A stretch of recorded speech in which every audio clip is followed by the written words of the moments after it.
Every year on Social Action Shabbat, we give an award that has become really precious to us. It's called the Rabbi Richard Sternberger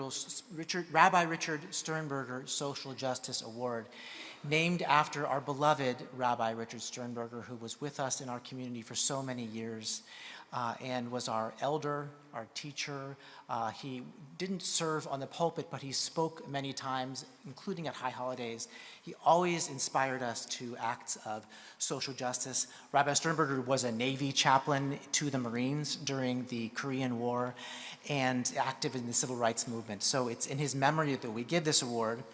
And it's also a way for us as a community to look around at what's happening in our region, find organizations with which we have a deep relationship and perhaps want to deepen our relationship and recognize them for the great work they are doing. If you go into the hallway outside the sanctuary here, you can see the list of congregations, of organizations to which we've given this award. But we really do try to find groups that not only are doing great work, but that there is the potential for us to have deep working relationships of engagement where our congregants can get involved in doing that work. And there really is no better organization for us to have found to give the award to this year than Voice, which stands for Virginians Organized for Interfaith Community Engagement. Voice, it's an interfaith group of 50 plus Rabbi Nixon. How many times have you been called Rabbi Nixon? Reverend Nixon. I've been called Reverend Saxe many times, I will tell you. How many congregations do we have now? Over 50. Over 50 congregations of every faith. And it is so important for so many reasons. Voice has done amazing work since we joined many, many years ago in, I believe, 2008. Since then, we've been a part. It was just a year or two after Voice was established. It got its start in the housing crisis of 2008, bringing the big banks to the table to help people who had who had lost their homes in the foreclosure crisis, getting millions and millions of dollars in loans.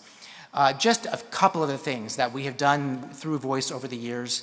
A few years ago, Voice led the fight to change the fact that if you had court fees that were overdue in Virginia, you lost your driver's license and therefore couldn't get a job and therefore couldn't pay your court fees, therefore couldn't get your license back.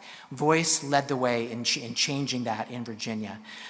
They were part of the coalition that got the days off for Jewish high holidays, Muslim high holidays, Hindu high holidays in the schools. And now some of the issues we work on, in addition to housing, which always is one that we focus on, are criminal justice and behavioral health. And we're going to ask Reverend Nixon in a moment to tell us more about that. Reverend Nixon is the Fairfax County organizer for Voice, and he is also the social justice and outreach pastor at First Baptist Church of Manassas. And he doesn't just come to us as a representative of Voice. He is the Voice organizer and leader who works with our congregation and others in Fairfax County. He knows us well. He's been here and visited many times. He came here to talk about his amazing book, Born into Crisis, that is a memoir that shares his experience of growing up with a mother with serious mental health challenges and how that inspired him, and he uses that to inspire the rest of us to work for changes in mental health services and the way mental health is dealt with in our county and in our world. And he's met individually with many of our leaders and helped us to develop our team at Voice. So, Reverend Nixon, if you would come and join me before I ask you to share some of what's happening in Voice and the vision. I do want to present you with our award. It also comes with a financial contribution, but beautiful plaque and with a high symbol, a life symbol that we present to you. Thank you for all the work you have done and continue to do in Voice. Thank you. Kenneth, Reverend Nixon. See, Rabbi. Amazing, amazing. I'm making up for lost time.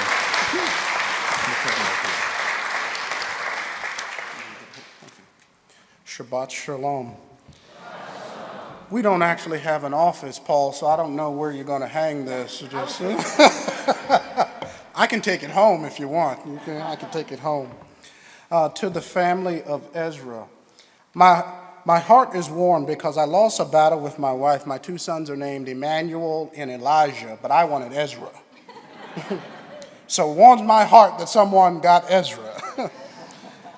I accept this award on behalf of Voice, which Temple Rodef Shalom is a member.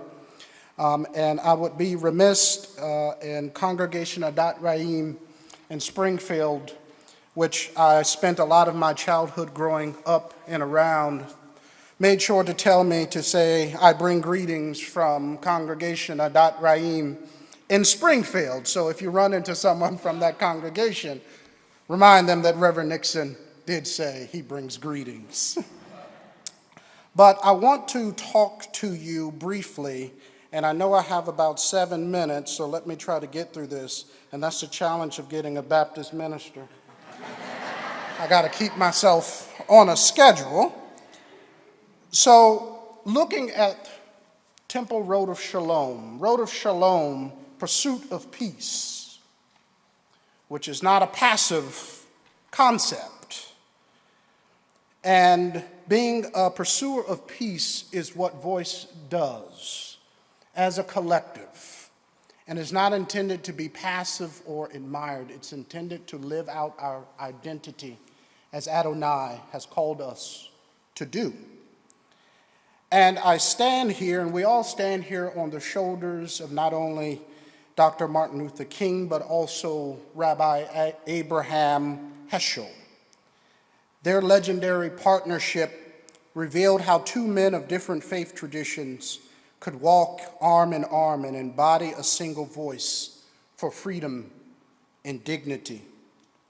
Rabbi Heschel once said that when he marched with Dr. King in Selma, he felt like his legs were praying. In that powerful statement, we learn a profound lesson, that through Voice, through the work that we do together, those of the Abrahamic faith traditions, prayer and action are intimately connected. Our greatest prayers are offered not only with our lips, but with our limbs, moving us into the streets and into the halls of power to demand that justice roll down like the waters and righteousness like an ever-flowing stream. I got about 4 minutes left. Skip ahead. Take my time. You've been to a Baptist church before, haven't you? Rabbi Heschel taught us that the prophet's task is to speak truth to power and to awaken the conscience of a nation. Dr. King reminded us that injustice anywhere is a threat to justice everywhere. They showed us that God's call transcends the boundaries of our synagogues and our churches, beckoning all who hear the divine voice to respond with courage and compassion. The journey that we take as brothers and sisters of God's creation is what I call in the Swahili word Sankofa journey. It's drawn from a tradition in West Africa which means go back and bring it forth. Go back to your ancestral roots and bring forth the traditions that will be the foundation of your work.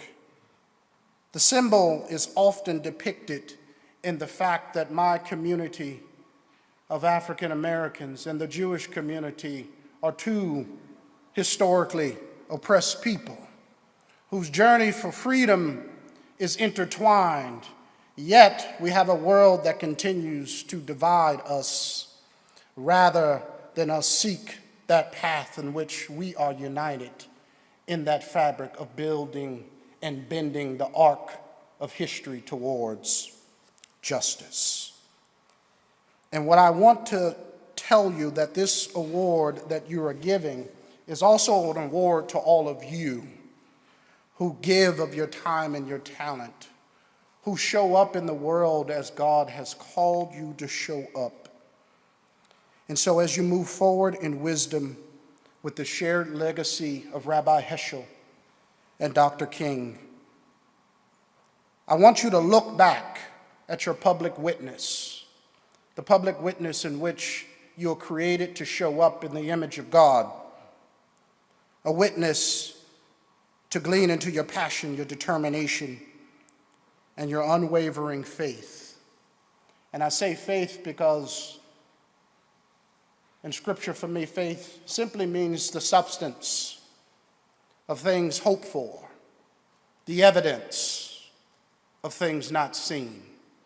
And when you talk about the interfaith work that voice does, is interweaving all of our humanity of hopes and dreams, the substance of things hoped for, the evidence of things not seen. So as we look back and bring forth that public witness, as it shows up in your pursuit of peace, Rodef, Shalom, remember to confront our failures and shortcomings, both personal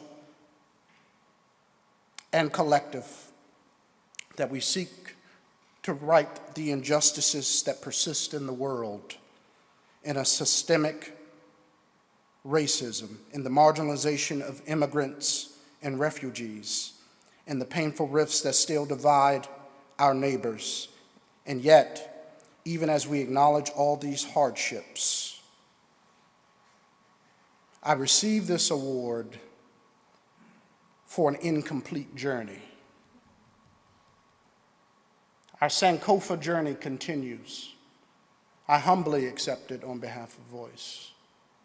But our call is for you to join that Sankofa journey and live out the values that Adonai has called us to live out. Shabbat Shalom.